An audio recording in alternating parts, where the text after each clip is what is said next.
আসসালামু আলাইকুম রহমতুল্লাহ বারাকাতুহু। প্রিয় বন্ধুগণ, আজ মুসলমানের মধ্যে একটি স্বভাব বেশি দেখা যায় যে এক মুসলমান অপর মুসলমানের গোপন দোষ সন্ধান করতে থাকে, অথচ অন্যের গোপন দোষ সন্ধান করতে নিষেধ করেছে ইসলাম। আল্লাহ বলেছেন, তোমরা অন্যের গোপন বিষয় অনুসন্ধান করিও না। সূরা হুজুরাত আয়াত নং 12। যারা বিনা অপরাধে বিশ্বাসী পুরুষ ও নারীদের কষ্ট দেয়, তারা অবশ্যই মিথ্যা অপবাদ এবং স্পষ্ট অপরাধের বোঝা বহন করে। সূরা আহজাব আয়াত নং 58। হজরত আবু হুরায়রা রাদিয়াল্লাহু আনহু এর রেওয়ায়েতে এই হাদিসের বর্ণনা আছে, রাসূলুল্লাহ সাল্লাল্লাহু আলাইহি ওয়াসাল্লাম বলেছেন, তোমরা মন্দ ধারণা পোষণ করা থেকে বিরত থাকো, কারণ মন্দ ধারণা সবচেয়ে বড় অসত্য। অন্যের গোপন দোষ খুঁজে বেরিও না। অন্যের ব্যাপারে গুপ্তচর বৃত্তি করো না। একে অপরের সঙ্গে অসৎ কাজে প্রতিদ্বন্দ্বিতা করো না। পরস্পরকে হিংসা করো না। পরস্পরের বিদ্বেষ করিও না।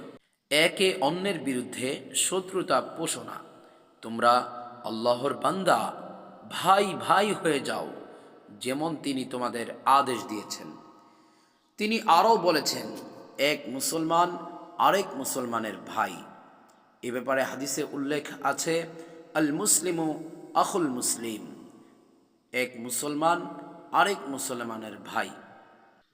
তিনি আরও বলেন, কারো উপর জুলুম করিও না, কাউকে অসহায় অবস্থায় ছেড়ে দিও না এবং কাউকে তুচ্ছ ভেবো না। এখানে আল্লাহ ভীতি রয়েছে।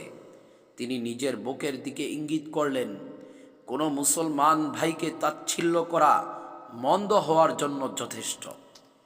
একজন মুসলমানের রক্ত, সম্ভ্রম ও সম্পদ আরেকজন মুসলমানের জন্য হারাম।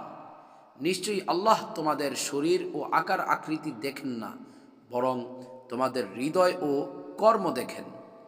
অন্য এক বর্ণনায় তিনি বলেছেন, তোমরা পরস্পরকে হিংসা করো না, পরস্পরের বিরুদ্ধে বিদ্বেষ পোষণ করো না, অন্যের ব্যাপারে গুপ্তচর বৃত্তি করো না, অন্যের গোপন দোষ খুঁজে বেরিও না, পরস্পরের পণ্যদ্রব্যের মূল্য বাড়িয়ে দিও না।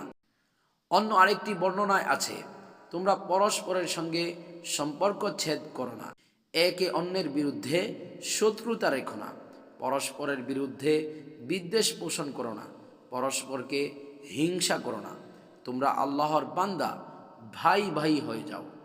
ভিন্ন একটি বর্ণনায় আছে, তোমরা একে অন্যের সঙ্গে সম্পর্ক ছিন্ন করো না এবং অন্যের ক্রয় বিক্রয়ের উপর কেনাবেচা করো না। বুখারী শরীফের 5143 নং হাদিস। প্রিয় বন্ধুগণ, আল্লাহ তাআলা আমাদেরকে রাসূলের এই হাদিস এবং কোরআনের এই আয়াতের উপর আমল করার তৌফিক দান করুক। আমাদের সকল মুসলিমকে ভাই ভাই হয়ে চলাফেরা করার তৌফিক দান করুক, আমিন। প্রিয় বন্ধুগণ, এই শিক্ষণীয় ভিডিওটি শেয়ার করে অবশ্যই অন্যকে দেখার সুযোগ করে দেবেন এবং নিত্য নতুন ইসলামিক ভিডিও পেতে মুমিনের আমল চ্যানেলটি অবশ্যই সাবস্ক্রাইব করে রাখবেন ইনশাআল্লাহু তাআলা। আসসালামু আলাইকুম ওয়া রাহমাতুল্লাহি ওয়া বারাকাতুহু।